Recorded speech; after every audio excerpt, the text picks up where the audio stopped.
નમસ્કાર, news for ઇન્ડિયામાં આપનું સ્વાગત છે। હું છું આપની સાથે કુમાર। બનાસકાંઠાથી એક મહત્વના સમાચાર સામે આવે છે, જેમાં બનાસકાંઠાના પાલનપુરના નવા એસટી પોર્ટની ઘટના સામે આવી છે। બે યુવતીઓએ ત્રીજા માળેથી છલાંગ લગાવી દીધી, જેમાં એકને ગંભીર ઇજાઓ પહોંચી છે। કેફેમાં પોલીસે રેડ કરી તો ડરની મારી બે યુવતીઓ ભાગી હતી અને તેમણે છલાંગ લગાવી હતી। કેફેમાં ગેરકાયદેસર પ્રવૃત્તિઓ થતી હોવાની પાલનપુર પશ્ચિમ પોલીસને બાતમી મળી હતી।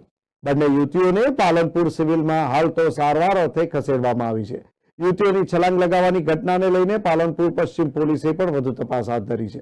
અવારનવાર આવા કિસ્સાઓ સામે આવતા હોય છે, ત્યારે વાત કરવામાં આવે તો આ એક પાલનપુરની ઘટના સામે આવી છે, જેમાં કેફેમાં કામ કરતી બે યુવતીઓએ છલાંગ લગાવી હતી બિલ્ડિંગ ઉપરથી અને તેમને ગંભીર ઇજાઓ પહોંચી હતી। ખાસ કરીને વાત કરીએ તો કેફેમાં જે કહી શકાય કે ગેરકાયદેસર પ્રવૃત્તિઓ ચાલતી હતી તેવી પોલીસને બાતમી મળી હતી અને આ બાતમીના આધારે પોલીસે રેડ કરી હતી। પોલીસે રેડ કરી તેવી આ યુવતીઓને ખબર પડી કે આ યુવતીઓ ત્યાંથી ભાગી હતી અને બિલ્ડિંગ પરથી છલાંગ લગાવી હતી। તો વાત કરી શકાય કે હાલ તો આ બંને યુવતીઓને સિવિલમાં સારવાર અર્થે ખસેડવામાં આવી છે, કારણ કે તેમને ગંભીર ઇજાઓ પહોંચી છે। આ બે યુવતીઓ ભાગી હતી અને છલાંગ લગાવી હતી અને કેફેમાં ગેરકાયદેસર પ્રવૃત્તિઓ થતી હોવાથી પાલનપુર પશ્ચિમ પોલીસને જેની બાતમી મળી હતી, બંને યુવતીઓ પાલનપુર સિવિલ હોસ્પિટલમાં હાલ તો સારવાર અર્થે ખસેડવામાં આવી છે। આ યુવતીઓની છલાંગ લગાવવાની ઘટનાને લઈને પાલનપુર પશ્ચિમ પોલીસે વધુ તપાસ હાથ ધરી છે। આ બંને યુવતીઓ કોણ છે, ક્યાંથી આવી છે અને જે કેફે છે તેમાં કયા પ્રકારના ગેરકાયદેસર ધંધા થઈ રહ્યા હતા તેની હાલ તો પોલીસ તપાસ ચલાવી રહી છે। પરંતુ આ બંને યુવતીઓ જે રીતે પોલીસને જોઈને ભાગી અને તેમણે જે રીતે છલાંગ લગાવી તે પરથી એવું સ્પષ્ટ થાય છે કે કેફેમાં કોઈ ગેરકાયદેસર પ્રવૃત્તિ ચાલતી હશે।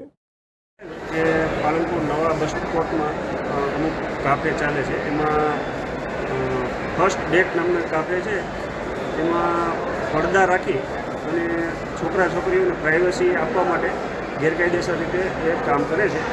એ અમને હકીકત મળતા અમારી ટીમ અમે રેડ કરવા માટે મોકલેલ, ત્યારે બે છોકરીઓ પોલીસના ડરથી પાછળની બારીમાંથી નીચે કૂદી ગયેલ છે। એ કોણ છે એ બે છોકરીઓને 108માં લઈ ગયા છે। એ હાલ તપાસ માટે પોલીસ ત્યાં ગયેલ છે। તબિયત એની કેવી છે એ બાબતે પણ તપાસ ચાલુ છે અને બીજા જે કેફે છે ગેરકાયદેસર રીતે આવી રીતે પ્રાઇવસી પૂરી પાડે છે એના ઉપર પણ પોલીસ કાર્યવાહી હાલ ચાલુ છે। સાહેબ, કેફેની અંદરથી કોઈ પકડાયું જ્યાં રેડ થઈ ગઈ ક્યાં? ના, ત્યાંથી બે છોકરીઓ પડી ગઈ ને એટલે અફરાતફરીમાં બધા ભાગી ગયા। પોલીસ થોડી ગભરાઈ ગઈ કે આ છોકરીઓ નીચે પડી ગઈ એવા સમાચાર મળ્યા એટલે પોલીસ પાછળ ચેક કરવા જતી રહી કોણ પડી ગયું।